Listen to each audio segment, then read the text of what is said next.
Hi, I'm Andrea. I'm from Waves of Harmony. I'm a registered music therapist, and I'm here today to talk a little bit about music therapy and how it might benefit some of the people that you're working with. So, first of all, I just want to mention that all registered music therapists are trained and they are members of the Australian Music Therapy Association. So, when you hire a music therapist, check that they have a registration number and that they are affiliated with that organization.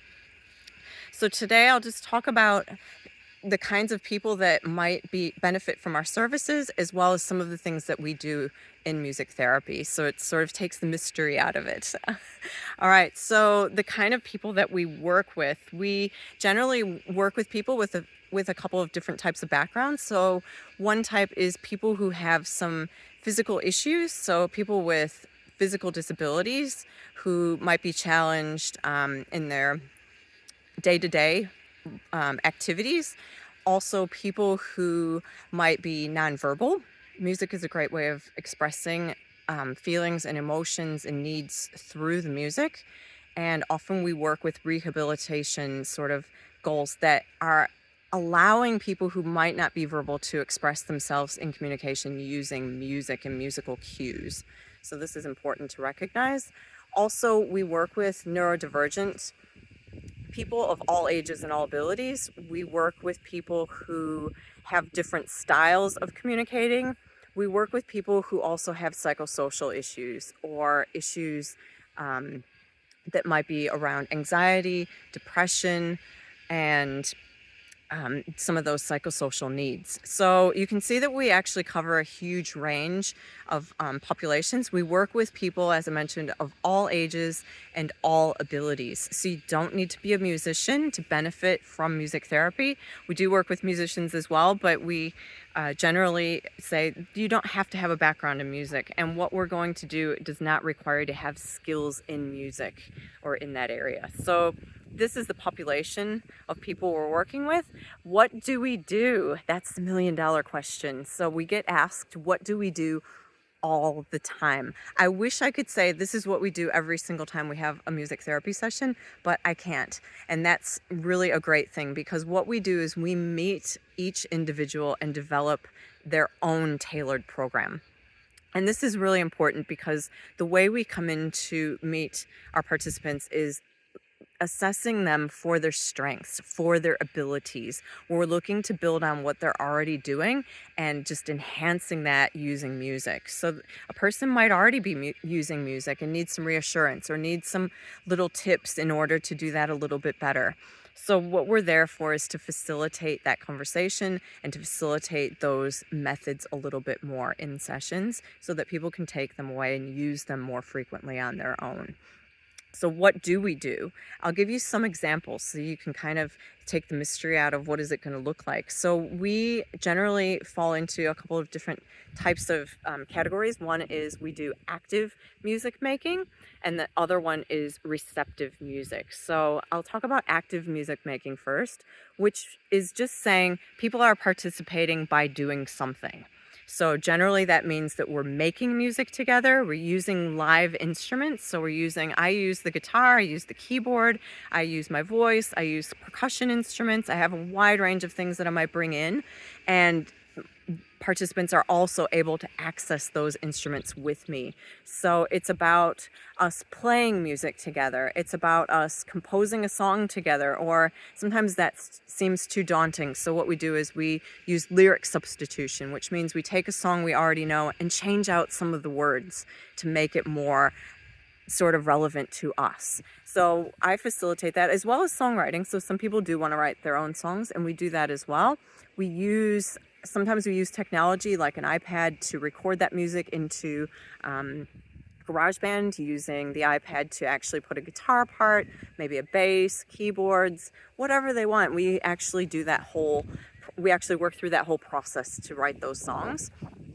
And active music making can be improvisation, where we don't sing at all or have words, but we just play instruments and see what happens.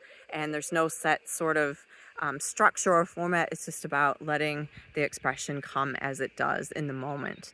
So these are all sort of examples of active music making. Sometimes we use popular songs, and sometimes we use our own songs. And sometimes, like I said, we use just whatever comes up in the moment, improvising through. That's our strength. We are able to do that. So the next sort of method that we use is a receptive method. Receptive methods are more about people not having to sort of actively engage. It's more about doing something by doing nothing. So listening or just being there while the music therapists maybe talk somebody through relaxation or plays music that's appropriate in that time. So through music relaxation, we can address anxiety, we can decrease pain, we can also bring focus or vitality to people through that, and also tap into the imagination. So we love using music relaxation. We don't use a set script. We always invent our own scripts, again, in the moment, or prepare a script if we know that this sort of a certain area will come up for that person again and again. We can record that relaxation for that person to use in their own time as well. So these are types of receptive methods. Also, listening to music is a receptive method.